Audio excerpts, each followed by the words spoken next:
At a 5-star wedding, my own sister's, they offered me only a brittle piece of bread. That's all they deemed me worthy of receiving. My mother, bedecked in her pearl necklace, leaned over, her smile masking venom. "This is quite sufficient for you, my dear." The radiant bride glided past in her designer heels, her gaze sweeping over my table, a whispered word escaping her lips. Pathetic. As ever, I was utterly alone. No place card, no wine, not even a name on the guest list, just that solitary, stale piece of bread. 2 paths lay before me: to quietly retreat, weeping in the bathroom as they likely anticipated, or to unequivocally remind them of the individual they were truly dealing with. Thus, I endured the ceremony, the hollow speeches about enduring love and profound unity. And when the microphone was circulated, I rose with a serene composure. "Shall we indulge in something truly extraordinary?" I proposed. The lights dimmed, the screen illuminated, and with a single click, their meticulously crafted world began its descent into chaos. What unfolded was no mere video. It was an unreserved confession, an audacious betrayal, a secret they were certain I would never unearth. My sister's hands began an uncontrollable tremor. My mother gasped, a sharp intake of breath. The groom stood utterly frozen, the guests transfixed, simply gawked. And those ensuing 3 minutes altered everything irrevocably. Do you perceive this solely as another familial drama? Not in the slightest. This is the unvarnished truth behind a supposedly flawless wedding. And what occurs when the habitually silent individual finally elects to shatter that silence? Remain with me, for this is not a narrative of mere vengeance. It is a quest for justice, and its unfolding has only just commenced. Iris Whitmore, 38 years old, had spent the last decade in solitary residence within a modest 3rd-floor apartment in Brooklyn. Her profession was photography, not the glamorous kind that captures high-fashion spreads or opulent society weddings, but rather that of a quiet observer of life itself. Her lens tirelessly sought out truth in the ostensibly mundane, the crinkled hands cradling coffee cups, eyes that had witnessed the ravages of war, children's laughter echoing from worn-out sneakers. It was not a flashy occupation, yet it possessed an undeniable honesty, and in a realm dominated by superficial appearances, Iris had cultivated a profound appreciation for the inherent dignity found in truthfulness. She seldom divulged details about her family, not out of an estrangement rooted in anger, but because silence frequently proved more tolerable than the well-acquainted judgment she often faced. That afternoon, she sat within her compact studio, diligently editing a portrait of an elderly couple who had celebrated their 50th wedding anniversary. As the gentle winter light streamed through her window, her thoughts drifted, not to the comforting warmth of the image before her, but to a photograph that conspicuously did not exist, her own family portrait. Iris had always been perceived as the other daughter, the one who lacked Delaney's perfectly sculpted jawline or her effortless charm with strangers. While Delaney meticulously posed for pageant photos and basked in the enthusiastic applause following ballet recitals, Iris remained backstage, occasionally clutching a bouquet of flowers, but more frequently forgotten altogether. Evelyn, their mother, habitually declared, "Delaney was born to radiate brilliance. Iris, my dear, you are more akin to a shadow. Essential, perhaps, but best when inconspicuous." Even as a child, Iris instinctively grasped the profound implications of those words. On her 10th birthday, she had waited with wide-eyed anticipation, adorned with a festive party hat, fervently hoping someone would appear at the small park where Evelyn had instructed her to wait. No one did. She waited for over an hour before the crushing realization dawned. Evelyn had taken Delaney to a modelling audition across town, having completely overlooked the birthday picnic. Iris walked home alone that day, the untouched cupcakes resting in her lap during the subway ride. Years later, on the day of her high school graduation, she wore a borrowed white dress, scanning the dense crowd after the ceremony. Parents laughed and wept, embracing their children, presenting them with roses. Iris stood isolated on the curb until her friend Julie's father benevolently offered her a ride home. Evelyn and Reginald were noticeably absent. They had instead attended Delaney's magazine photo shoot. "We genuinely believed your graduation was scheduled for tomorrow," Evelyn had later explained with a thin, unconvincing smile, as if such an excuse could erase the tangible absence. Now, as she sat contemplating the half-finished photograph on her screen, Iris rose and made her way to the hallway, where her parents' Christmas card from the previous year still clung to the bulletin board. Within it, Evelyn and Reginald smiled alongside Delaney and her fiancé, Jasper, seated before a magnificent fireplace. Everyone was impeccably dressed in coordinated cream and navy attire. Iris was conspicuously absent from the photo. She never had been, not in any of the family's holiday greetings disseminated over the years. Growing up, there were no raised voices in the Whitmore household. No doors were slammed. No dramatic exits were ever staged. The exclusion was invariably polite, meticulously intentional, and chillingly consistent. Evelyn championed decorum above all else. If Iris did not seamlessly integrate into the narrative Evelyn wished to present to the world, she was gently but thoroughly edited out. Reginald never voiced a protest. He was a man of few words, preferring to spend his evenings engrossed in newspapers and investor calls, rather than engaging with his daughters. When he did speak, his words carried the formal cadence of a boardroom, not the intimate warmth of a living room. Delaney, for her part, was never cruel in the manner children often are. She neither mocked Iris, nor engaged in conflict with her. She simply ignored her, as if Iris occupied a parallel orbit, close enough to be observed yet too inconsequential to impact her world. The only photographs Iris possessed of the two of them dated from early childhood, before Delaney recognised her ability to command attention without sharing the frame. That afternoon, Iris opened her closet and carefully retrieved a small box of prints she had never shown anyone. One by one, she extracted the photographic snapshots from their family home, the edge of a kitchen table where Evelyn sat, sipping wine, the vacant hallway outside Reginald's office, Delaney's pageant crown glinting on a windowsill. None of them were formal portraits. They were, instead, observations.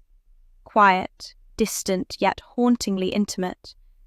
It was her method of recalling the sensation of being present, yet never truly being seen. She repositioned the box and glanced at her calendar. A prominent red circle encircled Saturday, Delaney's wedding day. She had not yet decided whether to attend. The envelope had arrived a week earlier.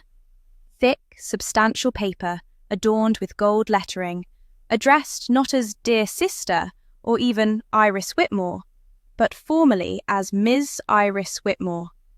No accompanying note, no preceding phone call, solely the invitation, a silent yet potent reminder.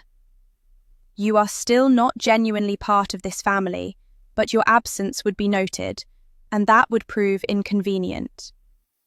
Iris now stared at it, still lying open on her desk. The rational part of her urged her to remain home, to wholly avoid the theatrical spectacle. But another part, deeper, quieter, and long suppressed, stirred within her. Perhaps it was time to make an appearance, not for their benefit, but for her own. The envelope was thick and impossibly elegant, the kind of substantial weight that declared its prestige even before being opened. Iris discovered it in her mailbox 2 days after she had reluctantly decided she would attend. She had no need to speculate about its sender. The gold-embossed monogram D and J on the front, adorned with a swirling flourish reminiscent of a luxurious perfume advertisement, made it painfully evident. Delaney had always possessed a flair for the dramatic, even in her choice of stationery. Iris carried it inside, placed it on her small dining table, and stared at it for a protracted moment before sliding a letter opener through its seal. The card within was stiff, pristine, printed on ivory stock with foil-stamped gold lettering that shimmered faintly in the morning light. The Whitmore and Langston families cordially invite you to celebrate the wedding of Delaney Marie Whitmore and Jasper Elliott Langston. The ceremony was slated for the historic Baystone Grand Hotel in Boston, followed by a reception in the Versailles Ballroom. The dress code: black tie, champagne only. Iris leaned back and exhaled slowly, a breath born not of surprise, but of something deeper, a quiet resignation. Of course, it would be held at the Baystone. That establishment was virtually a shrine for Boston's upper echelons, where every polished marble tile and gilded chair unequivocally proclaimed legacy. And, naturally, it would be Jasper. The Langstons represented old money, generations of impeccably polished teeth and subdued power. Delaney had always possessed an uncanny ability to climb, constantly ensuring her heels never touched the solid ground beneath her. Minutes later, her phone rang. It was Evelyn. "Iris," her mother's voice came through, smooth and clipped. "I assume you received the invitation?" "I did." "Well then, please endeavour to dress appropriately this time. It is a formal wedding, not a gallery opening." Iris allowed the silence to stretch before responding. "You needn't concern yourself.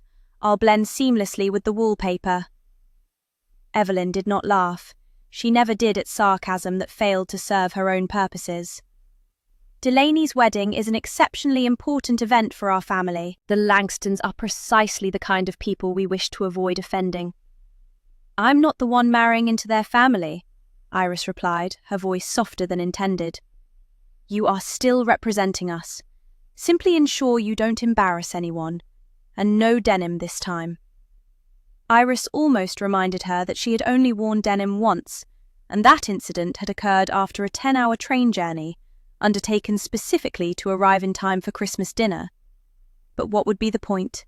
Evelyn had already terminated the call. Later that afternoon, while meticulously sorting through prints for a client, Iris's phone vibrated with an incoming message. It was from Delaney. The tone, as always, was effortlessly breezy, an artful amalgamation of warmth and passive command. "Hey sis, so excited you're coming. Quick favour, would you mind snapping a few pics during the reception? Nothing fancy, just candid moments. You know, you've got the best eye, and we figured since you're family, it would be super meaningful.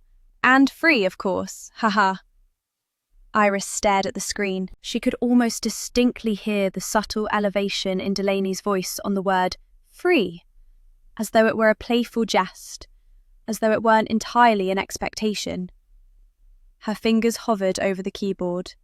For a fleeting moment, she considered an outright refusal, but she knew the cascade of events that would trigger. A call from Evelyn, a passive-aggressive tirade about selfishness, about how you never do anything for your sister even though she's always included you. It would morph into a conversation Iris had already rehearsed countless times within her mind. So she replied politely but firmly, "I appreciate the thought, but I'd prefer to attend as a guest this time." Delaney never responded. That evening, the sun gracefully dipped below the Brooklyn skyline in a magnificent wash of amber and steel. Iris was pouring tea when her phone rang once more. An unknown number appeared on the display, and she answered with a degree of caution. "Miss Whitmore, this is Sylvia Renner's assistant calling on behalf of Clarion Gallery." Her heart gave a sudden leap. "We're delighted to inform you that your work has been selected for our spring showcase, Portraits of Solitude. Sylvia truly admired your submissions. She specifically remarked, 'Your eye is unflinching.'" For a moment, Iris found herself unable to speak. She had submitted that particular series almost a year ago. Intimate, raw portraits of individuals absorbed in quiet contemplation. At the time, it had seemed like a long shot, something she undertook more for personal fulfillment than for external validation. And now, out of the blue, an invitation. "Thank you," she managed, her voice barely steady. "That's truly incredible." The assistant continued, "You'll be receiving the formal confirmation via email, but Ms. Henner specifically asked me to inform you personally. She believes you possess a rare talent." When the call concluded, Iris remained motionless in the center of her apartment, a hand pressed against her chest as if to contain the significance of the moment. She then picked up her phone and, despite her hesitation, dialed her mother. It rang 3 times before Evelyn answered. "Hello, hi, Mom," Iris began. "I just wanted to share something. I got accepted into Clarion's spring show. Sylvia Renner herself selected my work." There was a pause, just long enough to inflict a subtle wound. "That's nice, Iris," Evelyn finally said. "Listen, I'm in the middle of finalising some seating arrangements for the wedding. Can we talk later?" The line went dead. Iris slowly lowered her phone, then placed it down without a sound. A golden wedding. A golden opportunity. 2 invitations. One meticulously crafted in art and effort, the other mass-printed and sealed in silence. She knew instinctively which one held more weight. The Baystone Grand glittered beneath a pale winter sky, its towering facade adorned with white columns and gold-trimmed doors that caught the morning sun. Iris stepped out of the hired town car, her emerald green dress rustling against her calves as a cold gust swept through the hotel courtyard. The dress was modest, free of sequins or lace, embodying clean lines and quiet elegance, much like everything Iris chose. She adjusted her purse strap, steadying herself before navigating the ornate revolving doors. Inside, guests circulated through the cathedral-style lobby, all attired in layers of opulence, men in tuxedos, women in designer heels clicking against the marble floors. Conversations drifted through the air, sharp with laughter and polite pleasantries. Iris stood quietly, her eyes scanning the floral arrangements that spiraled up the grand staircase. White lilies. Of course, Delaney always favoured symbolism, especially when it enhanced her innocent image. A young woman in a black headset approached her, holding a clipboard and offering a practiced smile. "Miss Whitmore, welcome. If you'll follow me, I'll show you to your table." Iris nodded and followed, her heels soft against the carpeted hall as they passed the glittering ballroom entrance. She had assumed her seat would be towards the back. She wasn't naive, but when the attendant led her down a narrow corridor, past the main reception doors, and towards a far corner near the emergency exit, a knot tightened in her stomach. "Here you are," the woman announced, gesturing towards a round table set for one. A single name card lay in front of an empty plate. Iris Whitmore. The table was positioned beside a coat rack and a glowing red exit sign. It was secluded enough from the main room to feel forgotten, yet close enough to still register the string quartet playing inside. The other tables were embellished with candles, gold-trimmed menus, and crystal glasses. Her table had none of these amenities. Iris sat down slowly, adjusting the hem of her dress over her lap. It was then that she noticed it, a small porcelain plate at the centre of her setting. On it, a single piece of dry bread. No butter, no garnish, no explanation. She blinked. Surely it was a mistake. She looked around, searching for a server. Instead, she saw Evelyn. Her mother glided towards her like a swan across still water, clad in silver satin and pearls, her hair styled in a flawless chignon. She wore a smile that never quite reached her eyes. "Darling," Evelyn said, her voice dripping with artificial sweetness. "So glad you could make it. You look comfortable." Iris met her gaze but remained silent. Evelyn leaned in slightly, lowering her voice just enough to be inaudible to passers-by. "I see you found your place. With your career in freelance photography, I imagine this meal is rather appropriate. Simple, humble." Her hand gestured towards the bread as if presenting a delicacy. "This is what you're accustomed to, isn't it?" Iris's jaw tightened, but she maintained a placid expression. Her mother stood there for another moment, then turned and walked away without awaiting a response. A few minutes later, the music shifted. Delaney appeared near the ballroom entrance in her custom wedding gown, a cascade of satin and hand-stitched lace. She was breathtaking, radiant, the epitome of composed grace. The crowd inside erupted in polite applause. As the bride made her rounds, she eventually drifted towards the far end of the corridor. When she reached Iris's table, she tilted her head with the saccharine sweetness of someone offering condolences at a funeral. "Hello, big sister." Delaney's lips curled into a delicate smile. "You made it." "I did." Delaney glanced at the plate, then at the chair, then back at Iris. "Your dress. Charming, very minimalist." There was a long pause. "You know," she added, lowering her voice further, "I always admired how you managed to make everything look so affordable. It's a gift. You make even the most ordinary things appear cheaper." Iris stared at her. "You've never truly understood presentation, have you?" Still, Iris said nothing. Instead, she reached into her small handbag and slowly pulled out a small black USB stick. She didn't raise it defiantly or brandish it like a threat. She simply placed it in her lap, her thumb resting lightly on its smooth surface. Delaney's smile flickered for the briefest second. "Well," she said, her voice tightening, "enjoy the evening?" Iris nodded. Delaney turned and walked back into the ballroom, her train catching momentarily on the leg of a gilded chair before it snapped free. Left alone at her table, positioned beside the fire exit, Iris looked once more at the dry piece of bread on the plate before her. She didn't touch it. Instead, she turned her gaze towards the ballroom lights and waited. Not for sustenance, not for conversation, but for the moment when silence would convey more than anything her family had ever articulated. The stark reality of that bread hadn't faded from Iris's mind, not its dryness, nor the silence that accompanied it. As she sat alone near the fire exit, her fingers gently curled around the small black USB in her lap, she felt the weight of a decision that had been days in the making. Whether or not she would unleash what she had captured. And now, in the quiet moments just before the speeches were to commence, her mind drifted back to the genesis of it all. It had been 3 weeks earlier at the Langston family's private engagement party for Delaney and Jasper.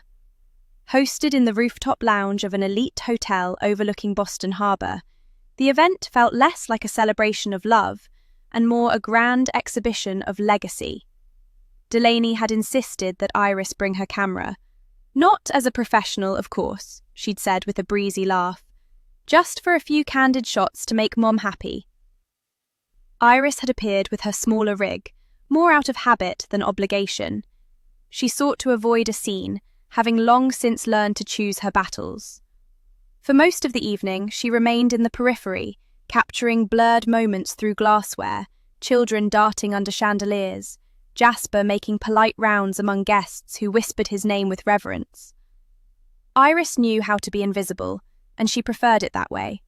Her lens provided a shield, her silence a source of power. Towards the close of the evening, after most guests had moved to the open terrace to witness the fireworks, Iris wandered back into the deserted lounge to adjust her camera settings. It was then that she spotted Delaney, alone near the bar, her phone illuminated in her hand, her expression taut. Delaney didn't notice Iris, shielded behind a glass column. Iris, instinctively raising her camera, adjusted the focus, not to photograph, but to observe. Delaney was typing furiously, her brows furrowed, her lips pressed together. Then she paused, read something, and a slight smile played on her lips.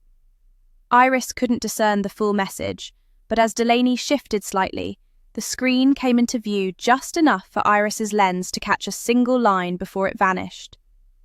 "Tonight, one last time, my bed, not Jasper's."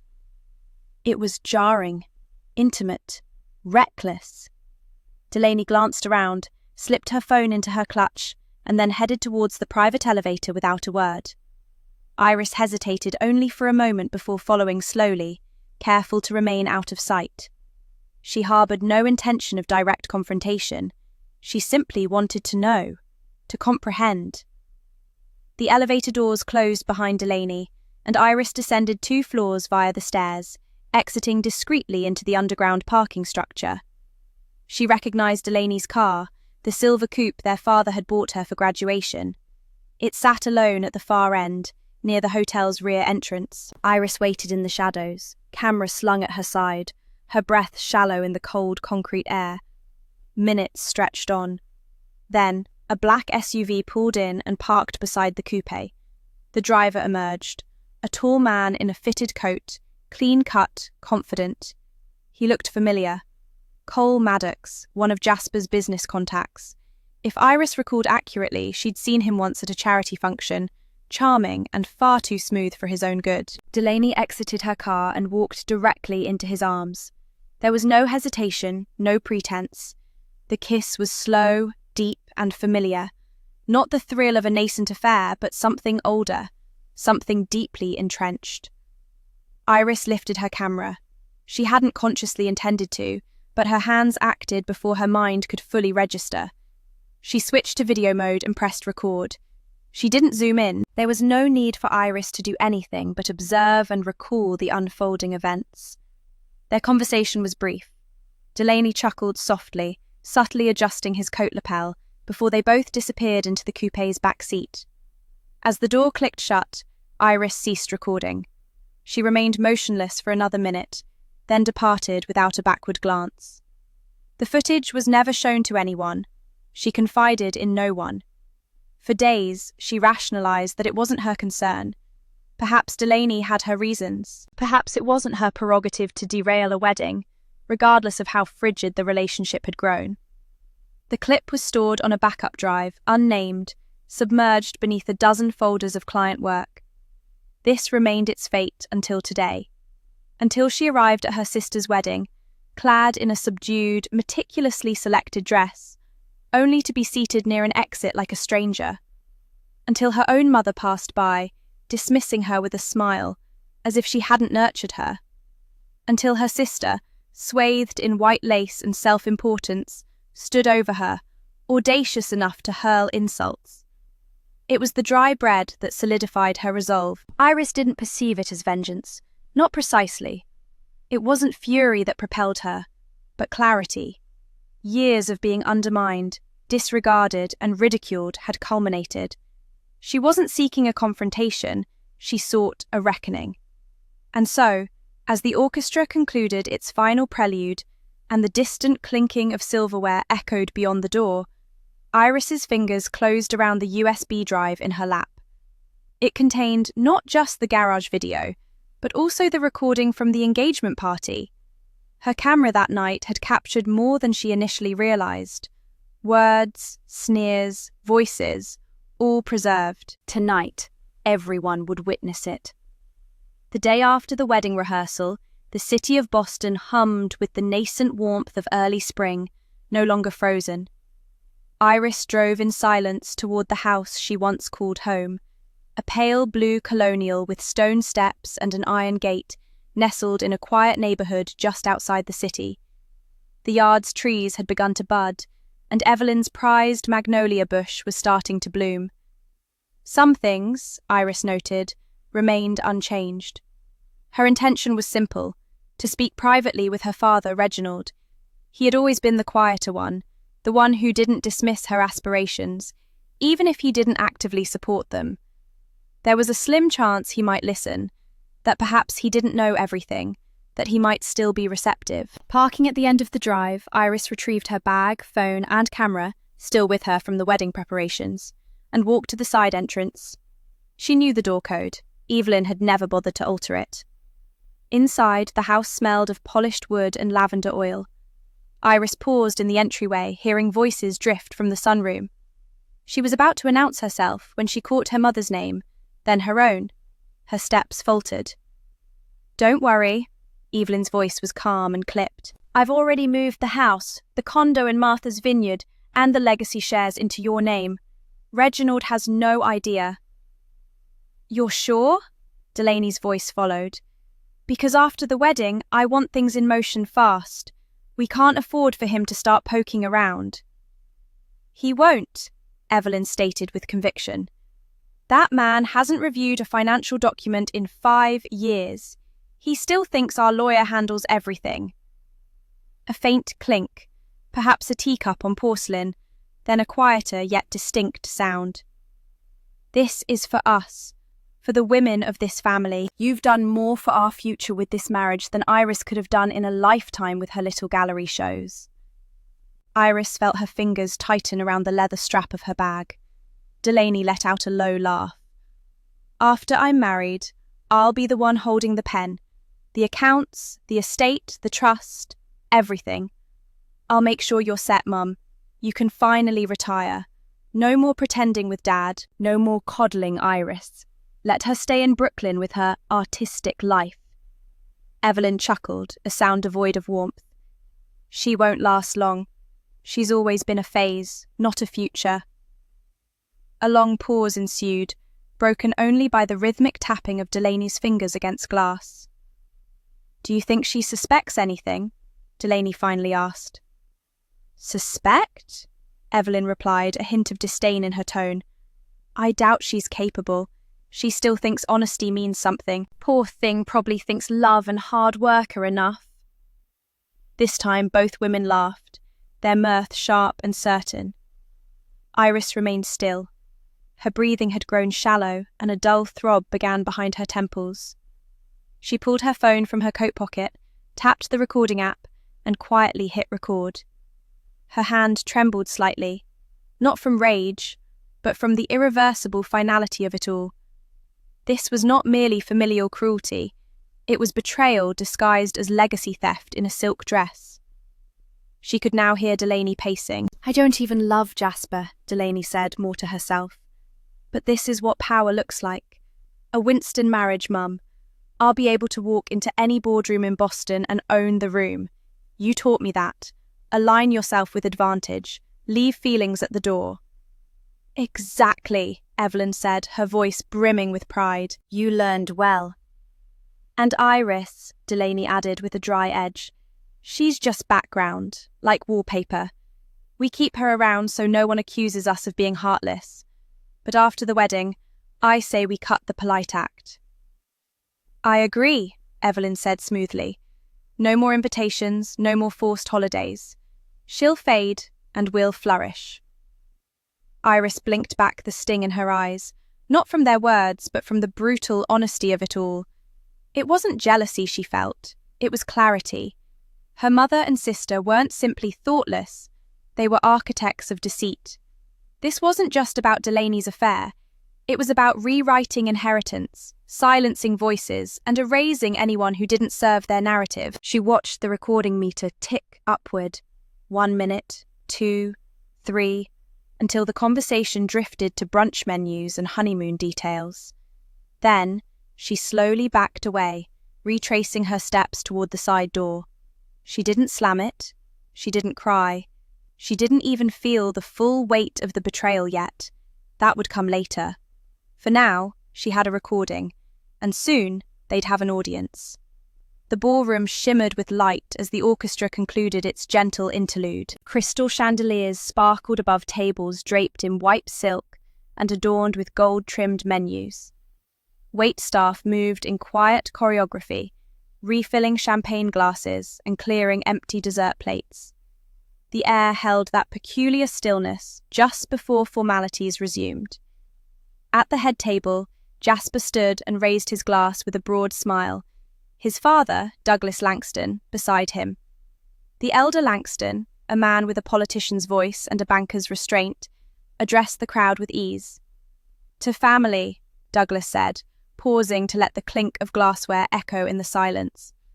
To the joining of two legacies, to the future of Jasper and Delaney. May their union be as enduring as their names. Applause followed, warm and practiced. Then the MC returned to the microphone, flipping through a small stack of note cards. Before we conclude the evening, we have one final toast, a special message from the bride's sister, Iris. A brief shuffle of surprise rippled through the room.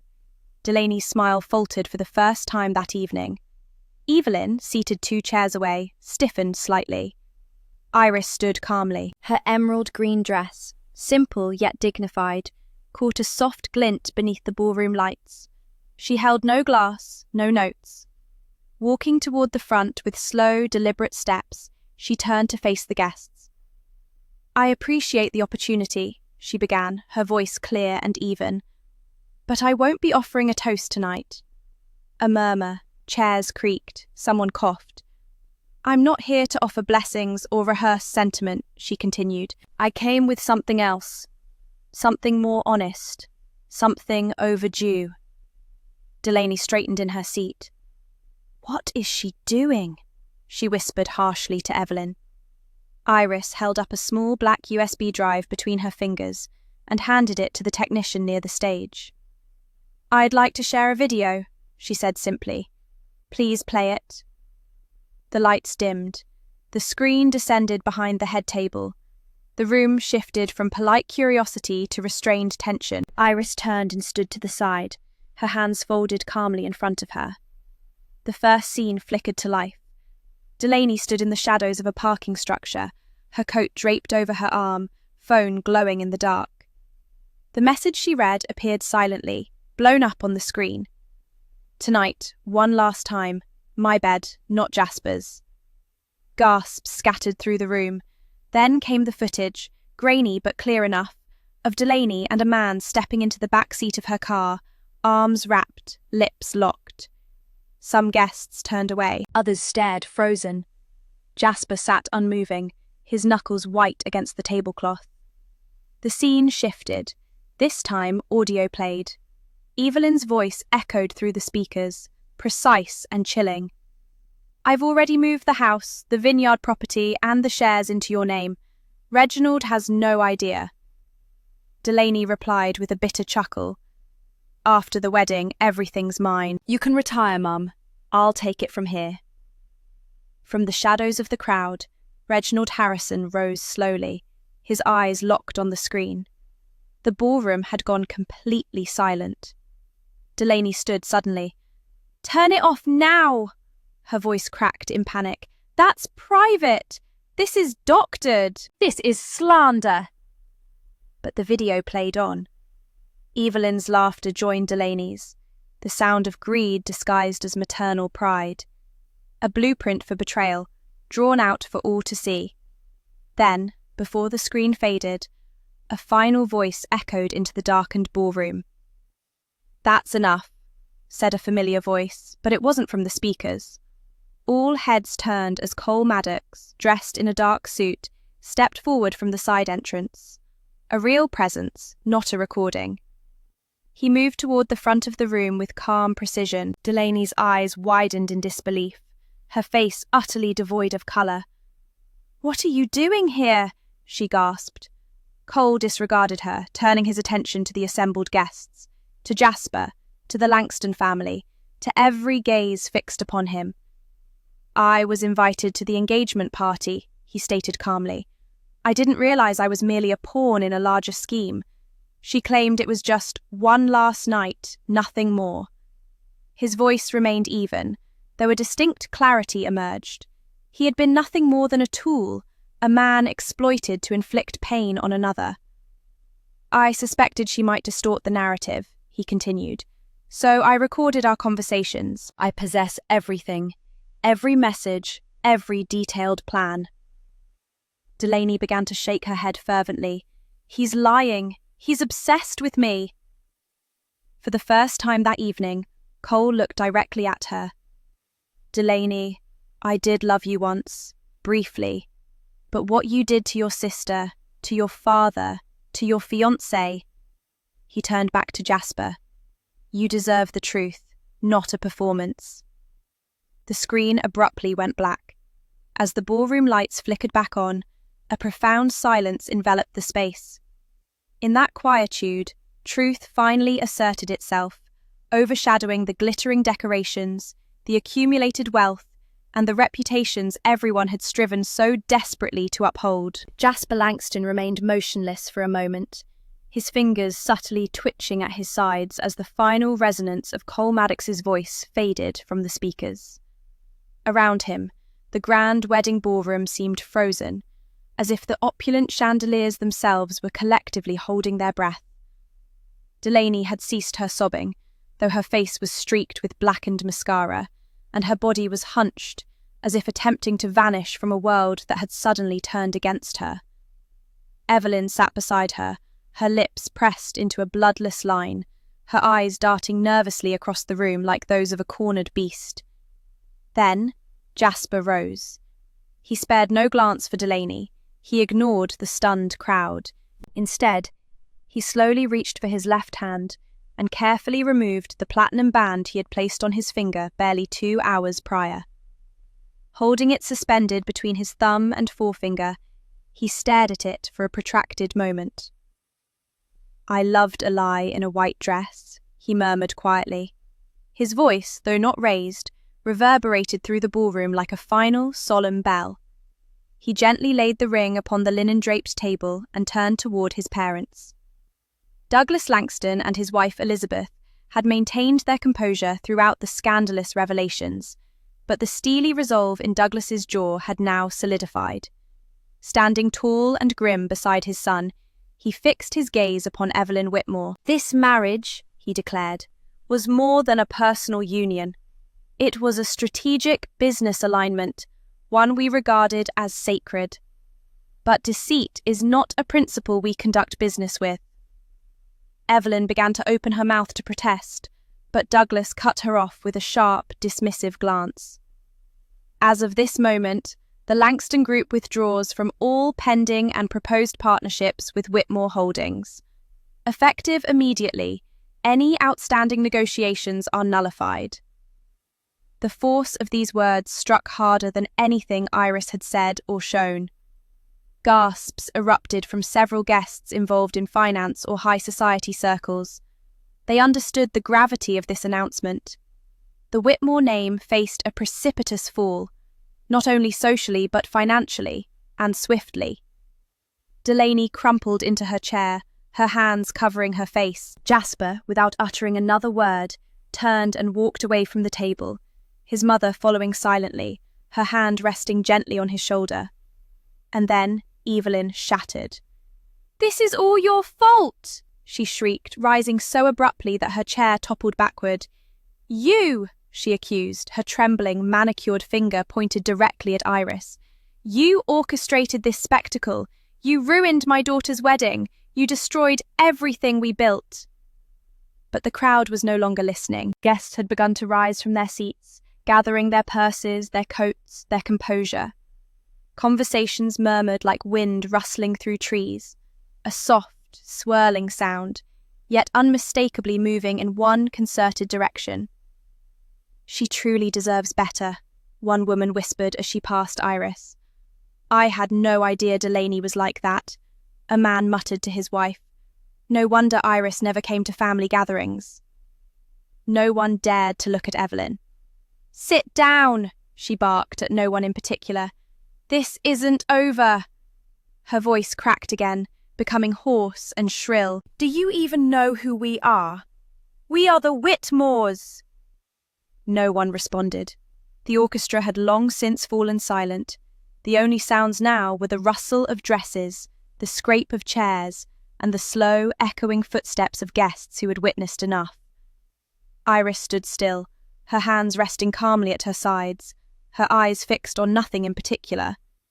The silence now felt heavier, not born of shame, but of absolute finality. She felt no triumph. Instead, she felt unburdened. From the far end of the ballroom, near the now darkened video screen, Reginald Harrison remained seated. He hadn't uttered a single word since the video had played. His tie was loosened, his eyes unfocused. But as the guests gradually emptied the ballroom and the Whitmore name crumbled under the immense weight of its secrets, he finally turned his gaze toward Iris. Their eyes met.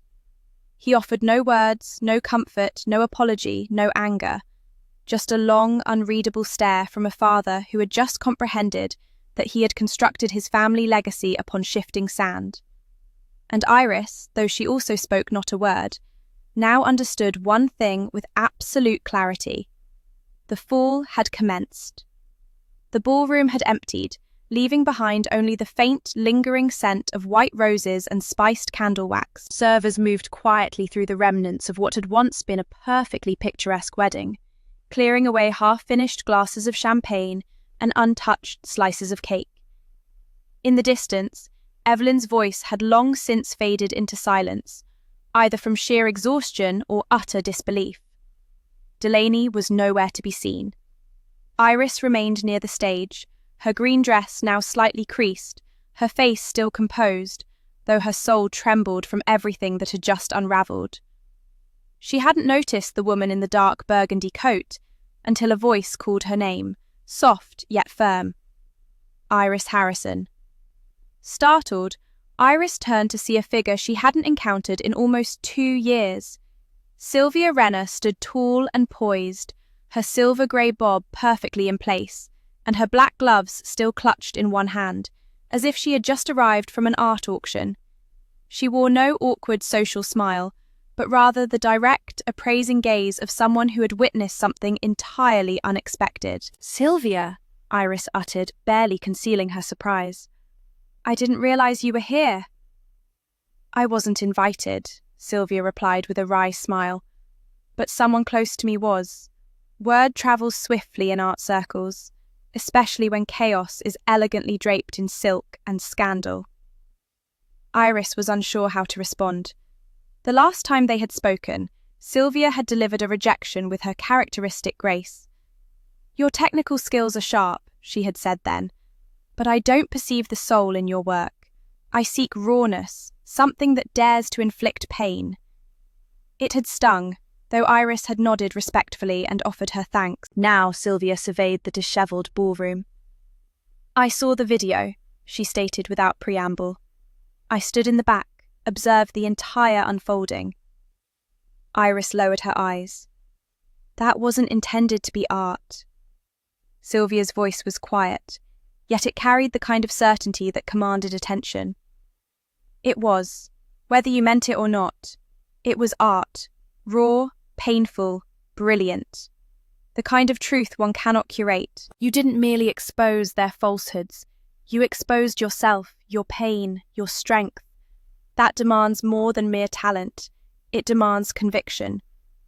Iris blinked momentarily, rendered speechless. 2 years ago," she finally managed, "you told me my work was too polished, too distant." "I did," Sylvia said simply, "and I was correct." A beat of silence settled between them. "And now?" Iris inquired, not confrontational, simply open. Sylvia stepped closer. "Now I see a woman who no longer conceals herself behind composition and technique. I witnessed truth on that screen, and I intend to reveal it to the world, if you are willing." Iris tilted her head, unsure if she was truly hearing this extraordinary offer. "I wish to curate a solo exhibition," Sylvia continued, her voice warm yet resolute. "Your first, a comprehensive collection. We will entitle it Behind the Curtain, Portraits of Truth.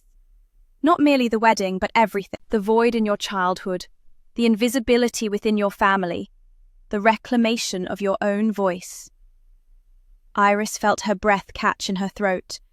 Of all the possible outcomes she had braced herself for after that night, the backlash, the blame, the shame, this was utterly unforeseen. A door had mysteriously opened amidst the ashes. "You're serious," she whispered. Sylvia met her gaze. "I do not waste my time pursuing fleeting trends. What you revealed today was not just a moment, it was a culmination, and it deserves a stage." For a moment, Iris did not reply. Her eyes drifted to the far end of the room, where her father still sat alone, his head bowed. The room no longer held her in its grip, neither as a place of rejection, nor as a repository of pain. It was simply a space she had transcended on her journey to something greater. She turned back to Sylvia. "When do we begin?" she asked. Sylvia smiled. "We already have." The gentle, early morning light in Brooklyn possessed a distinct clarity compared to Boston's cold grandeur. Here the sun streamed through the windows of Iris's modest new studio, bathing the exposed brick walls in warmth and casting soft, intricate patterns across the polished wooden floor. She had signed the lease only a week after returning from the wedding, driven by an urgent desire to begin anew, not merely geographically, but spiritually. The space, though small, was entirely her own. A corner was meticulously set up with various backdrops and lighting equipment, her cameras arranged with methodical precision. A second-hand coffee machine hissed convivially in another corner, infusing the room with the earthy aroma she had always associated with quiet, intense focus. On the wall opposite the entrance, she had meticulously hung 3 photographs, portraits captured in moments no one believed she was observing. One depicted a child with mud-streaked cheeks, laughing heartily in a Bronx park. Another showed an elderly woman seated on a bench, her hands folded in prayer. The last, still unfinished, was a close-up of her own reflection, shadowed by the sunlight that cut through her window. It wasn't flawless, but it was undeniably real. Initially, the phone seldom rang, and walk-ins were a rarity. When people did inquire, they often paused awkwardly, their gaze flickering with a hint of recognition, as if attempting to identify her. Whispers sometimes followed. One potential client, after an initial booking, cancelled with an elusive message, "Something's come up."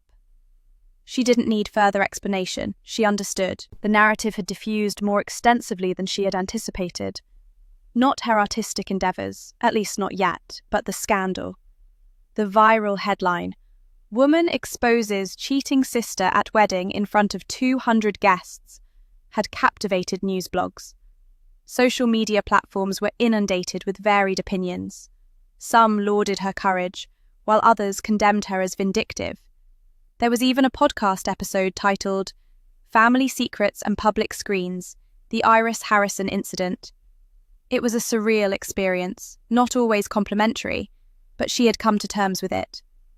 Sylvia checked in weekly, continuously urging her to concentrate on the forthcoming exhibition.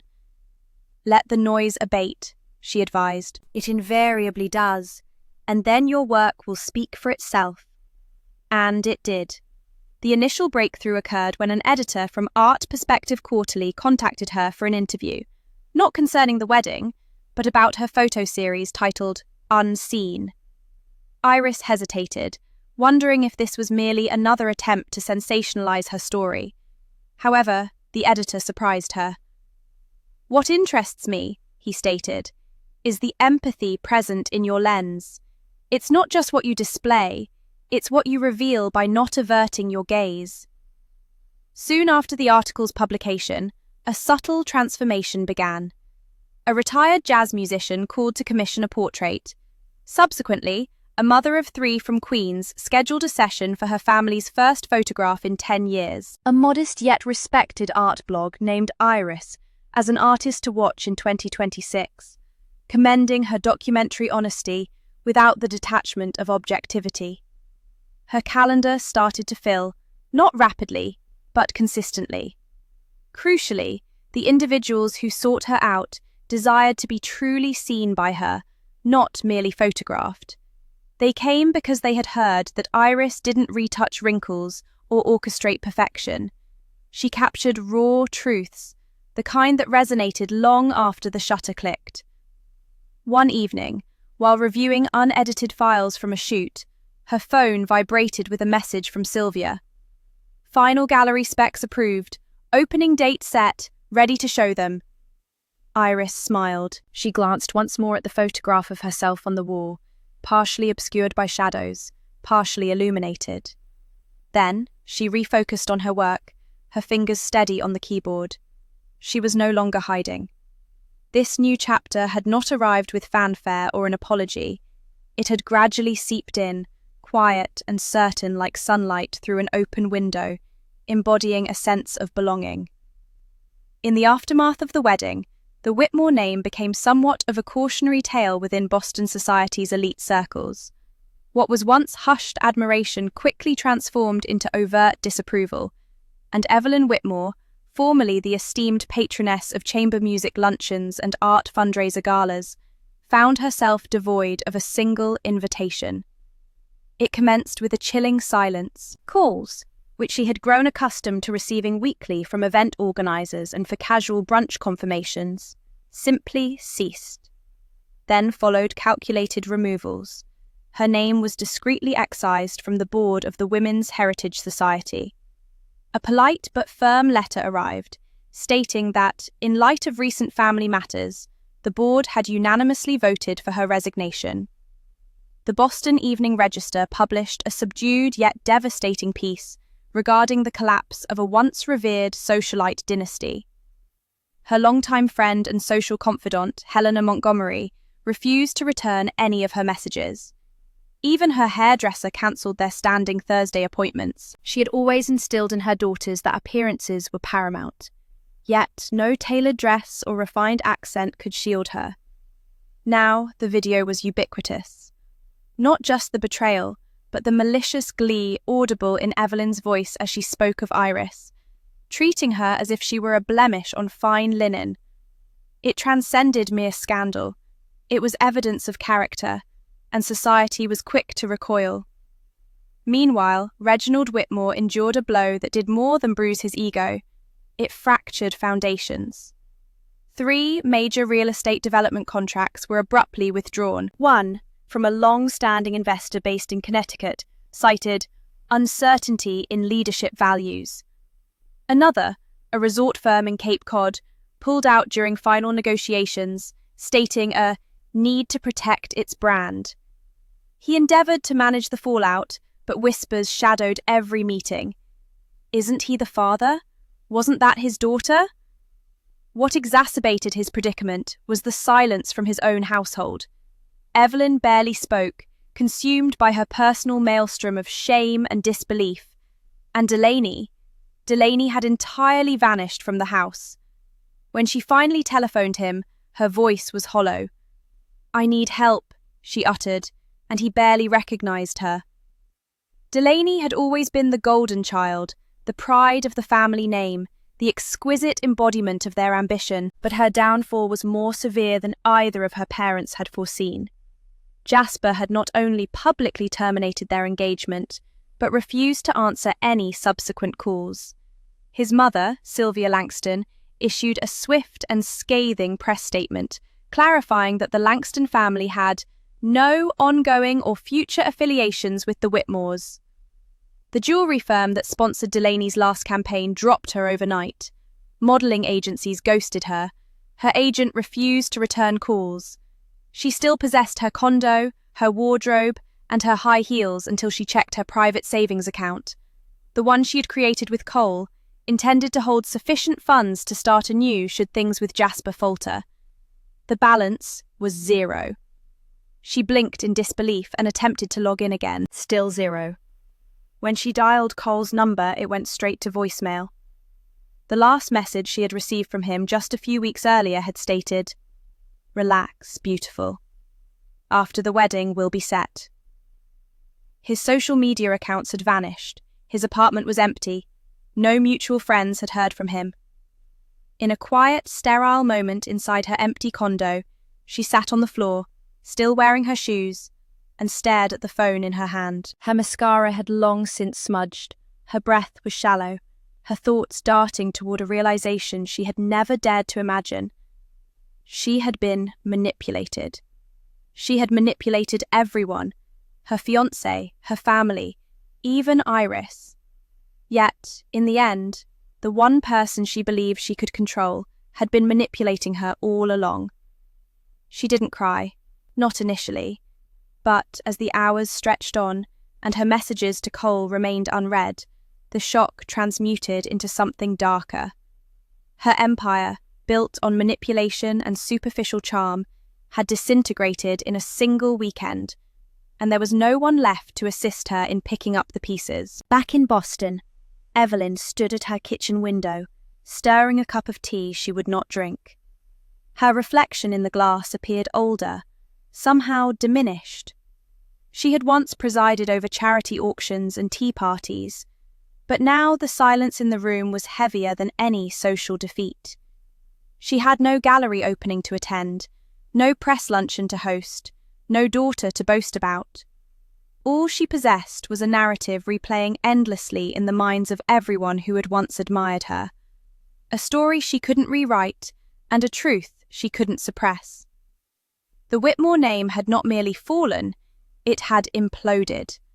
Iris didn't destroy a wedding. She unveiled a truth that had been concealed behind designer gowns, staged family photos, and hollow pronouncements for decades.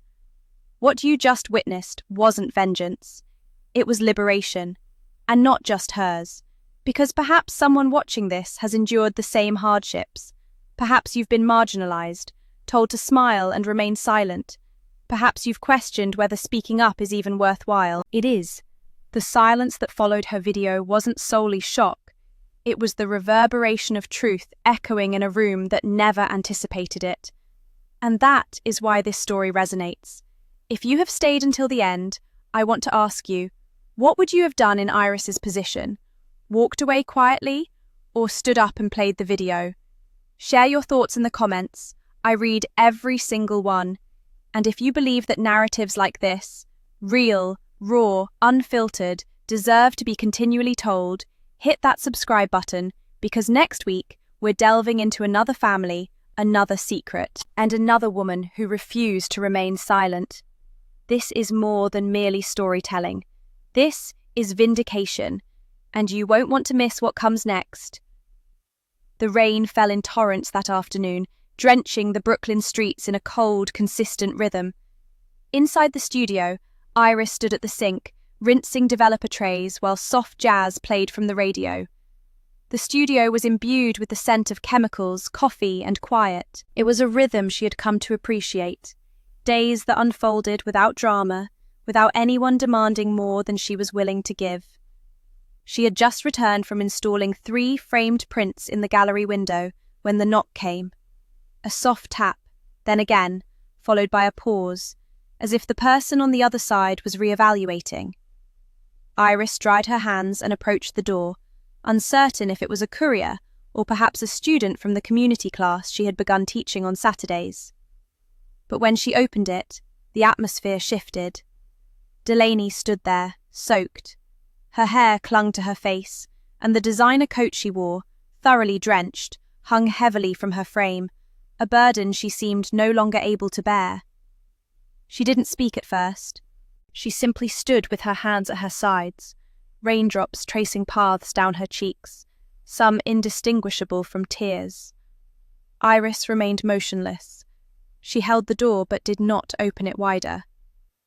"I came," Delaney said, her voice hoarse from either crying or the cold. "I didn't know where else to go." Brooklyn traffic flowed indifferently behind her. Inside, the studio's warmth beckoned, but Iris offered no invitation. "Why now?" Iris asked, her voice steady. Delaney's lip trembled. She gazed down at the wet sidewalk, as if searching for words within the cracks of the concrete. Then she met Iris's eyes. "Because I have nothing left to lie for." The sentence lingered in the air, fragile and conclusive. Iris scrutinized her sister's face. Her makeup was barely there, smudged as if an afterthought.